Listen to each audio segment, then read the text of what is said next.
अस्सलाम वालेकुम। क्या हाल चाल है?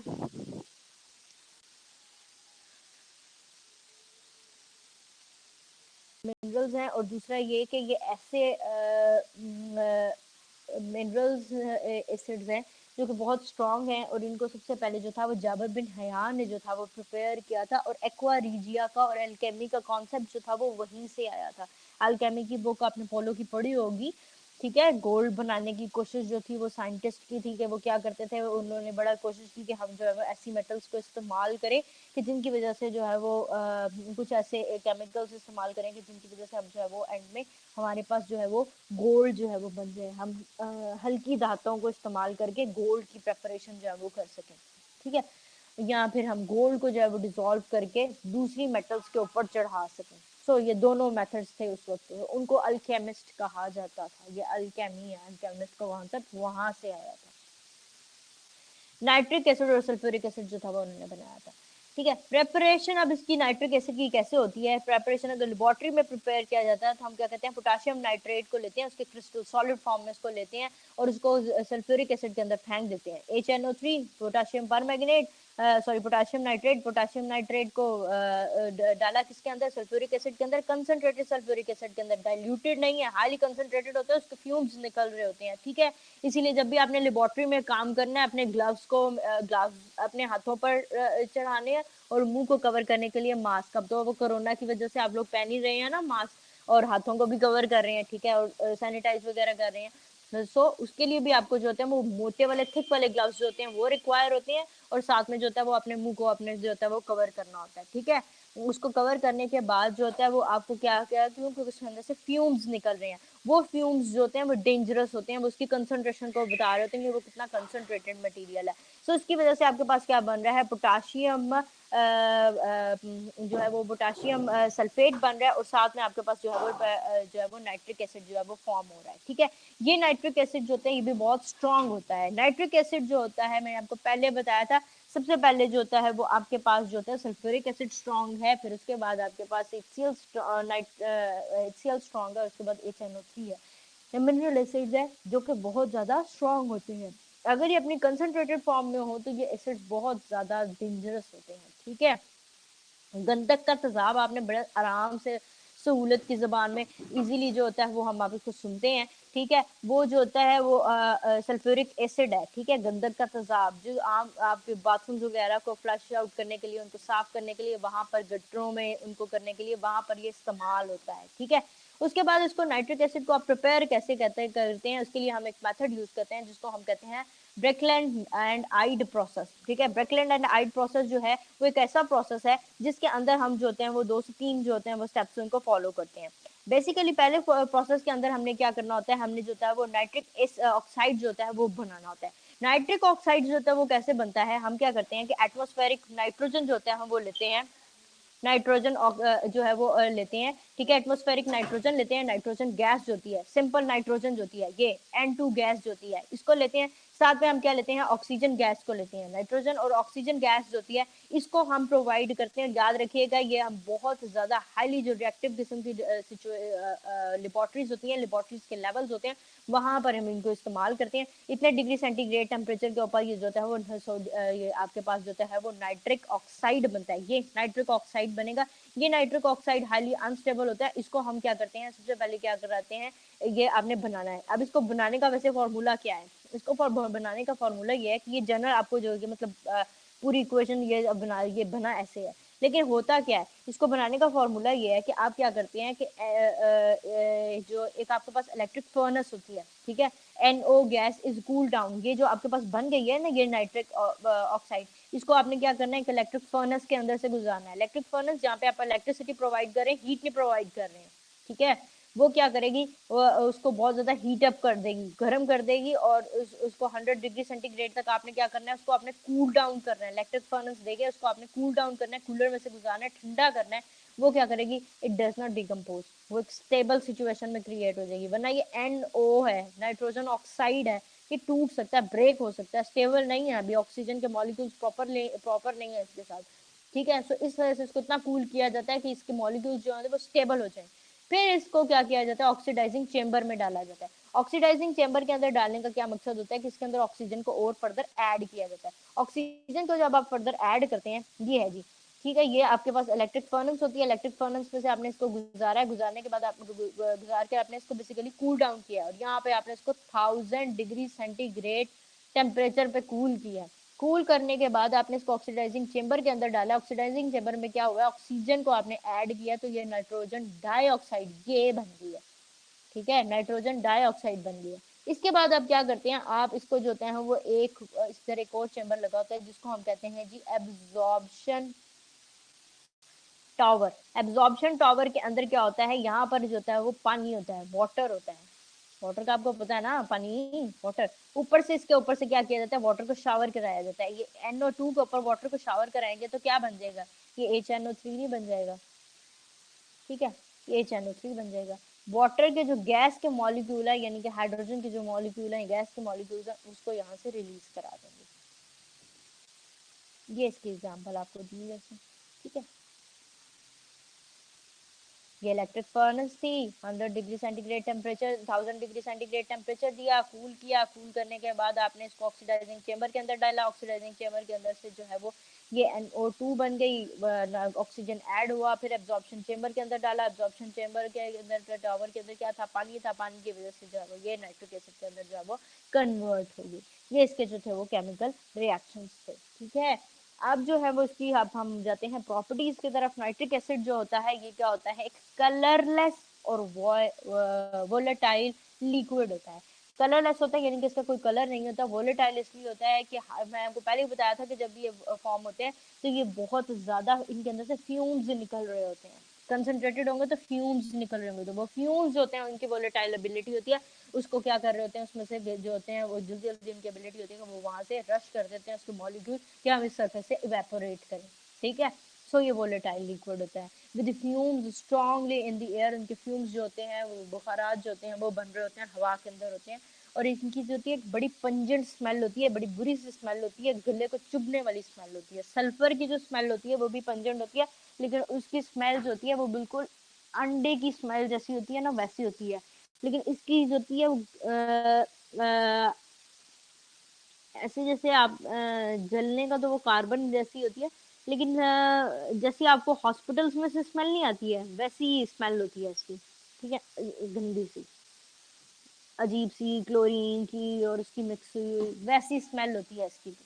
उसके बाद इसकी जो हाई स्पेसिफिक ग्रेविटी है वो इसकी 15 डिग्री सेंटीग्रेड के ऊपर होती है जी, 1.53 होती है। उसके बाद इसके जो रिएक्शंस हैं कि ये कैसे कैसे रिएक्ट करती है, डिकम्पोज करती है, तो ये कैसे करती है, सिंपल अगर आप इसको डिकम्पोज कराएंगे नाइट्रिक एसिड को, तो नाइट्रिक एसिड जो होते हैं वो डिकम्पोज हो सकता है। तो डिकम्पोज होकर ये क्या चीज़ बनाएंगे, वाटर के मॉलिक्यूल्स निकालेंगे अपने अंदर से, और साथ में क्या बनाएगा, साथ में ये नाइट्रोजन और डाइऑक्साइड बनाएगा, और साथ में ऑक्सीजन गैस आएगा। दो गैसेस बनेगी, नाइट्रोजन डाइऑक्साइड गैस बनेगी, ऑक्सीजन गैस बनेगी, और साथ में वाटर के मॉलिक्यूल्स बनेंगे। ये इसका एक रिएक्शन ये है, ठीक है, जब ये खुद डिकम्पोज होता है। हाँ, आप क्या करते हैं, इसको nitric acid is decompose in the presence of the light even at an ordinary temperature. हल्का सा भी आप इसको टेम्परेचर देंगे, नॉर्मल टेम्परेचर जो आपके पास बॉडी टेम्परेचर चल रहा होता है नॉर्मल सा, उसके ऊपर भी अगर आप इसको हल्की सी लाइट प्रोवाइड करते हैं तो उसकी वजह से भी ये फौरन से ब्रेक हो जाता है, ठीक है।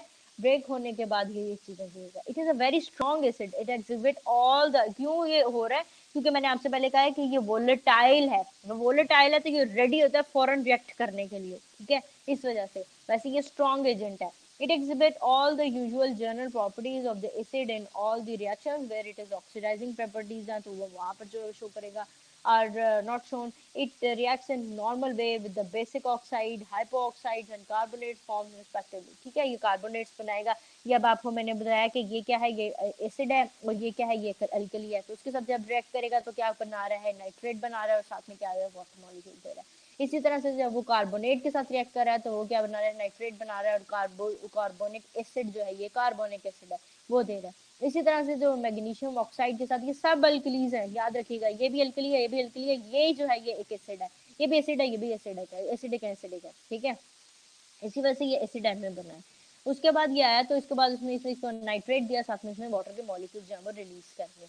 अब ये नॉन मेटल्स के साथ जब रिएक्ट करेगा तो क्या करेगा, with hot concentrated nitric acid non metals are oxidised, their अपने ऑक्साइड्स के अंदर कन्वर्ट हो जाएंगे, और जो एसिड्स होंगे वो रिड्यूस हो जाएंगे to the nitrogen dioxide gas के अंदर, ठीक है। ये नाइट्रिक एसिड को अगर आप कार्बन के लिए देख रहे हैं तो कार्बन के साथ कैसे करेगा, सल्फर के साथ देखेंगे तो सल्फर के साथ कैसे रिएक्ट करेगा, और अगर फॉस्फोरस के साथ देखेंगे तो वो कैसे रिएक्ट करेगा। कार्बन के साथ देखेंगे, सिंपल आपने कार्बन इसके अंदर डाली है तो कार्बन के साथ ये रिएक्शन जो है वो कैसे दे रहा है, याद रखिए ये एज एन ऑक्सीडाइजिंग एजेंट के तौर पर एक्ट कर रहा है और रिड्यूस करा रहा है नाइट्रोजन को, ठीक है। उसके बाद इसने क्या किया कि ये वाटर के मॉलिक्यूल्स बनाएगा, नाइट्रोजन डाइऑक्साइड गैस बनाएगा, साथ में कार्बन डाइऑक्साइड बनाएगा। उसने पहले ही आपको बता दिया कि ये रिएक्ट होने के बाद रिड्यूस हो जाएगा इनटू नाइट्रोजन डाइऑक्साइड गैस के अंदर। सल्फर के साथ भी रिएक्ट किया तो तब भी उसने सल्फ्यूरिक एसिड दिया, वाटर दिया, और साथ में क्या आ जा रहा है, नाइट्रोजन डाइऑक्साइड गैस बना रही है। फॉस्फोरस के साथ जो कि P4 होता है, नाइट्रिक एसिड ने रिएक्ट किया तो वो रिएक्ट करने के बाद जो है वो क्या बना रहा है, फॉस्फोरिक एसिड बना रहा है, नाइट्रोजन डाइऑक्साइड गैस बना रहा है, वाटर के मॉलिक्यूल्स जो है वो साथ में रिलीज हो रहे हैं, ठीक हो गया। ये इसके रिएक्शंस थे नॉन मेटल्स के साथ, और जब ये मेटल्स के साथ रिएक्ट करता है तो तब ये कैसे बिहेव करता है, differently with the metals, metals के साथ ये डिफरेंटली बिहेव करता है डिफरेंट कंसंट्रेशंस के साथ। सोडियम, पोटाशियम, कैल्शियम इन हाई एक्सप्लोसिव मटेरियल्स होते हैं, आपको पहले ही बताया था। सोडियम की हल्की भी कंसंट्रेशन अगर आप पानी में फेंकते हैं तो बहुत बड़ा एक्सप्लोजन होता है, ठीक है, क्योंकि ये हाईली एक्सोथर्मिक इन नेचर होते हैं, ठीक है, एंडोथर्मिक इन नेचर होते हैं। और बाकी आपने जो पढ़ा थे वो क्या होते हैं, जो 1A के मेंबर्स होते हैं वो हाईली एंडोथर्मिक इन रिएक्शन होते हैं, यानी कि उनका रिएक्शन जो होता है जब वो रिएक्ट कर लेते हैं किसी चीज़ के साथ, बॉडी के साथ, तो मतलब किसी और एलिमेंट के साथ, पानी के साथ या किसी के साथ भी, तो वो बहुत ज़्यादा अमाउंट में जो होता है वो एनर्जी रिलीज करते हैं ब्रेक होते हुए, ठीक है। Magnesium and manganese cold and extremely dilute 1% of the nitric acid to yield the hydrogen. Copper sulphate and iron के साथ भी रिएक्ट करते हैं। अच्छा जी, डाइल्यूट नाइट्रिक एसिड को जब उसने कहा है ना कॉपर के साथ आप रिएक्ट कर आ रहे हैं तो तब ये रिएक्शन कैसे देगा, हाँ जी, कॉपर के साथ रिएक्ट करा रहे हैं तो ये कॉपर को नाइट्रेट के अंदर कन्वर्ट कर देगा, ठीक है। मेटल के साथ अगर आप रिएक्ट करवाएंगे सल्फ्यूरिक एसिड को तो उसने कहा ये ऑलरेडी वो बहुत एक्सप्लोसिव किस्म का मटेरियल होता है, तो आप इसके साथ रिएक्ट नहीं करवा सकते डायरेक्ट, इसलिए इसलिए हमने यहाँ पे पहले उसकी जो स्लाइड है इसमें आपने पढ़ा कि एल्कली के तौर पर कैल्शियम और मैग्नीशियम उसके साथ आके रिएक्ट कराते हैं, ठीक है, सेकेंड ए जो है। लेकिन फर्स्ट ए के साथ ये रिएक्ट नहीं करेगा क्योंकि वो ऑलरेडी बहुत एक्सप्लोसिव मटेरियल होते हैं, एंडोथर्मिक इन नेचर होते हैं, उनके साथ आप इनको सल्फ्यूरिक एसिड को रिएक्ट नहीं कराएंगे, ठीक है। आगे आगे ये कॉपर, कॉपर के साथ आप रिएक्ट कराएंगे तो कॉपर जो है वो डिफरेंट, अगर कोल्ड सिचुएशन में यानी कि डाइल्यूटेड है नाइट्रिक एसिड तो तब ये नाइट्रिक ऑक्साइड बना रहा है, साथ में जो है वो कॉपर नाइट्रेट बना रहा है। लेकिन ये अगर अगर हॉट होगा, कंसंट्रेटेड होगा, तो ये कॉपर जो है वो कन्वर्ट हो जाएगा इनटू कॉपर नाइट्रेट के अंदर, ठीक है, और नाइट्रेट के अंदर, और साथ में फिर जो गैस देगा वो देगा आपको नाइट्रोजन डाइऑक्साइड, ठीक है। इसी तरह से ये जिंक के साथ जब रिएक्ट करता है, जिंक के साथ ये गिव्स डिफरेंट प्रोडक्ट्स देता है depending upon the concentration of the acid and temperature. इसका एक एक रिएक्शन जो है वो बहुत इंपॉर्टेंट है, ठीक है। आपकी बुक में जो दिया हुआ है वो एक रिएक्शन ये वाला दिया हुआ है, 10 मॉलिक्यूल्स ऑफ सल्फ्यूरिक एसिड, ठीक है, और एक आपका जो है वो HNO3 के और 4 मॉलिक्यूल 60%। ये 60% 30% इसलिए लिखा हुआ है कि इतनी अमाउंट है, इतनी डाइल्यूटेड है, इतने ज़्यादा कंसंट्रेशन में नहीं है। 60% जो है उसकी अपनी कंसंट्रेशन है, बाकी उसके अंदर वाटर के मॉलिक्यूल्स हैं, ठीक है। और चौथा आपका दिया हुआ है जी ये 10 मॉलिक्यूल्स ऑफ, ये 3 रिएक्शंस आपकी बुक में दिए हुए हैं, और भी हैं लेकिन आप ये 3 जो है वो अच्छे से याद कर लीजिएगा, ठीक है। ये क्या करता है, डिफरेंट टाइप्स के जो होते हैं वो एसिड्स को फॉर्म करने के बाद जो है वो डिफरेंट नाइट्रेट्स जो है वो बनाता है, साथ में जो है वो अमोनियम नाइट्रेट बनाता है, या नाइट्रोजन डाइऑक्साइड बनाता है, या नाइट्रोजन ऑक्साइड बनाता है। इसके साथ आपको ये जो ऊपर की तरफ को जो वो दी हुई है ये गैस की फॉर्मेशन हो रही है, और ये एंडोथर्मिक रिएक्शंस है, ये हीट जनरेट कर रहे हैं, ठीक है, हीट जनरेट कर रहे हैं, गैस जो है लिबरेट हो रही है, निकल रही है इसके अंदर से, ठीक है। ये रिएक्शंस हैं इसके साथ। उसके बाद जी एक्वा रीजिया, ठीक है, अल्केमी का कॉन्सेप्ट मैंने आपको बता दिया था कि जी वो गोल्ड बनाने की कोशिशों में थे, तो ये बेसिकली इसकी डेफिनेशन क्या है, aqua regia when 1 mole of nitric acid, concentrated nitric acid, 1 mole of concentrated nitric acid, and is mixed with 3 moles of 3 volumes of concentration of hydrochloric acid aqua regia is formed. It employs to dissolve gold and platinum. ये gold और platinum को dissolve करके जो है वो एक और metal बनाने की कोशिश कर रहे थे, या हम इन metals को किसी और metal पर चढ़ाने की कोशिश कर रहे थे. So this is known as aqua regia. ये इसका जो है वो reaction है. HNO3 जो है वो HCl के साथ concentrated form के अंदर जब react करता है, ये concentrated एक के साथ react करता है तो ये बन जाता है NOCl प्लस, साथ में जो है वो प्लस क्लोरीन देता है और साथ में वाटर के मॉलिक्यूल्स देता है. ठीक है. अब ये HNOCl जो होता है ये हाईली रिएक्टिव होता है, और ये रिएक्ट होने के बाद जो है वो क्या बताए, इसको नाइट्रोसाइल ही कहते हैं. ठीक है, नाइट्रोसाइल क्लोराइड ही होता है. तो ये नाइट्रोसाइल जो क्लोराइड होता है ये फर्दर ब्रेक हो जाता है, NOCl जो होता है ये फर्दर ब्रेक हो जाता है किसके अंदर, नाइट्रोजन ऑक्साइड के अंदर और साथ में क्लोरीन के अंदर. ये क्लोरीन जो होती है ये नेसेंट होती है. ये क्लोरीन जो होती है, यही क्लोरीन जो होती है, ये इस क्लोरीन के साथ भी जो आप गोल्ड डाल रहे हैं या प्लैटिनम डाल रहे हैं, यही गोल्ड या प्लैटिनम को जो होता है उसके अंदर कन्वर्ट कर देते हैं इनटू गोल्ड 3 क्लोराइड के अंदर, उसको उसके अंदर डिसॉल्व करवा देती है. ठीक है.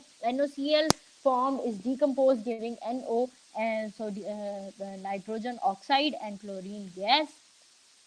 This liberates chlorine gas converted into the noble metals such as gold and platinum into their water soluble chlorides के अंदर convert कर देती है. ठीक है. अब ये आ गया nitric acid react with the glycerine, toluene and phenol to prepare materials such as the explosive materials like nitroglycerine, trinitro toluene, TNT and picric acid respectively. ये इनके साथ जो होते हैं वो बनाते हैं. ठीक है. और ये जो होता है वो नाइट्रिक एसिड जो होता है वो प्रिपेयर किया जा सकता है. इसके यूजेस जो ये हैं कि एज अ लेबोरेटरी रिएजेंट के तौर पर यूज किया जाता है. इसको बहुत सारे और रिएक्शंस के अंदर आप इसको इस्तेमाल कर सकते हैं.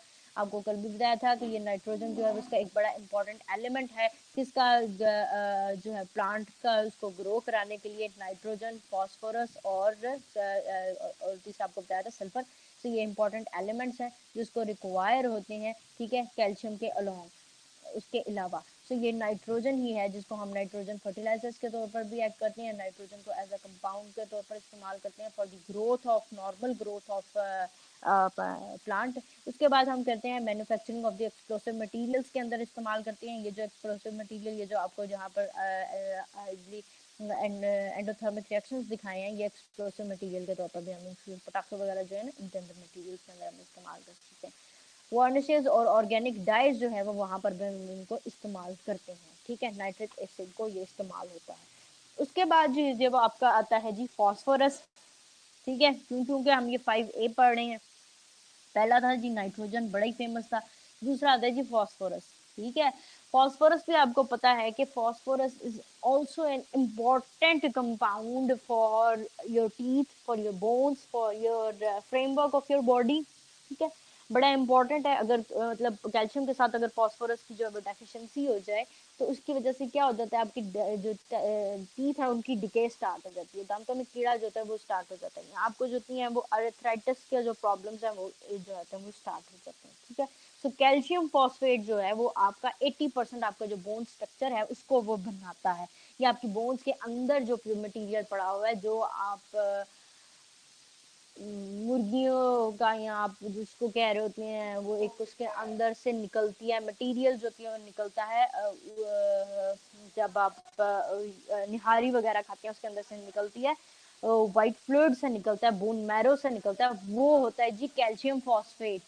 ठीक है, कंपाउंड जो है वो फॉस्फोरस का कैल्शियम के साथ जो फाउंड हुआ होता है और उस हड्डी को मजबूत बना रहा होता है, तो वो चीज होती है. ठीक है, अब हम पढ़ते हैं ये कहाँ कहाँ पर मौजूद होते हैं. ये सेकंड मेंबर है जी 5A का. इसके आउटर मोस्ट शेल में उसी तरह से 5 इलेक्ट्रॉन्स पड़े होंगे और ये किस ब्लॉक से बिलोंग कर रहा है, ये जो है वो आपके P ब्लॉक से जो है वो बिलोंग कर रहा है. ठीक है, और इसका जो वर्ड का मतलब होता है, इसका जो मतलब है यानी कि इस फैमिली का इसका मतलब होता है, फॉस्फोरस का जो है वो मतलब है light bearing.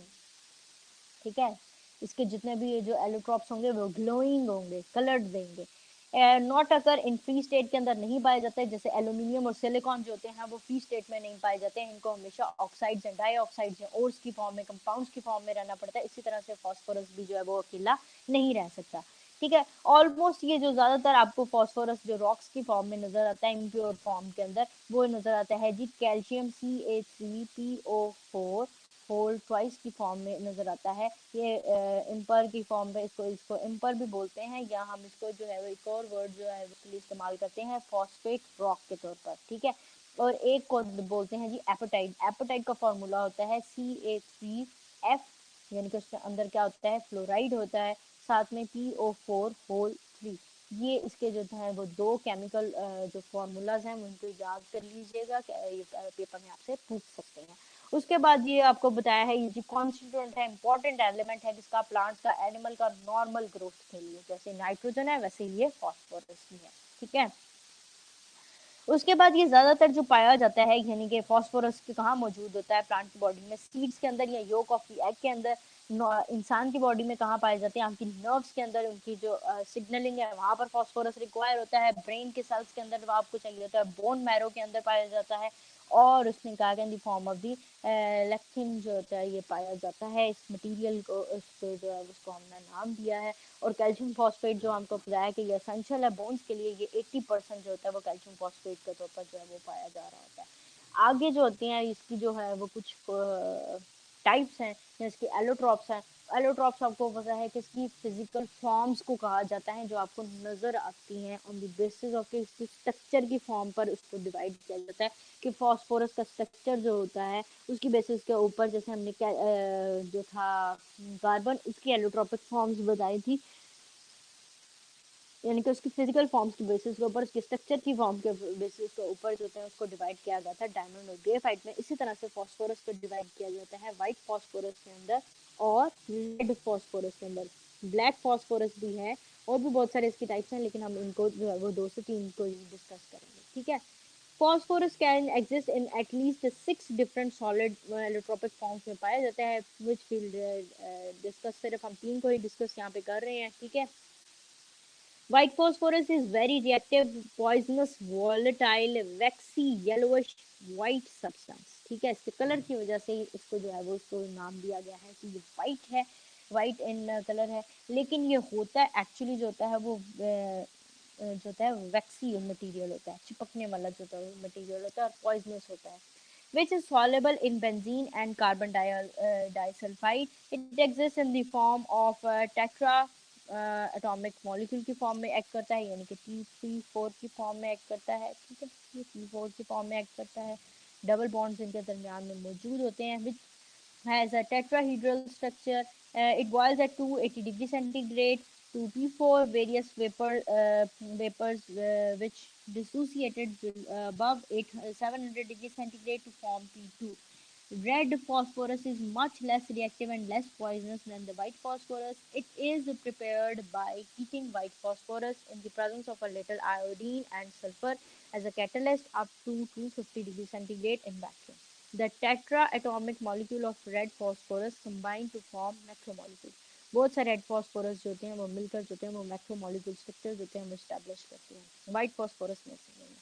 Black phosphorus is the third form which is most stable under ordinary conditions. Black phosphorus is prepared by heating red phosphorus to high temperature and pressure से बनता है। व्हाइट फॉस्फोरस के बारे में याद रखिएगा, ये इतना ज़्यादा पॉइजनस होता है कि अगर ये आपकी हड्डी आपकी स्किन के ऊपर गिर जाए, नॉर्मल ह्यूमन बॉडी की स्किन के ऊपर गिर जाए, तो ये आपकी जो हड्डी तक होती है उसको भी बर्न कर देता है, उसको भी जला देता है। ये इतना ज़्यादा डेंजरस होता है, ठीक है। ये व्हाइट फॉस्फोरस के आपको बता दिया है कि व्हाइट फॉस्फोरस कैसा होता है, वैक्सी कलर का होता है। ये इसमें आपको साथ में थोड़ी सारी चीज़ दिखा भी दी है, ठीक है। डेंजरस होता है, इनएक्टिव फॉर्म में ग्लो करता है लाइट, इसीलिए उसने कहा था कि इनको लाइट बेयरिंग कहा जाता है, ठीक है।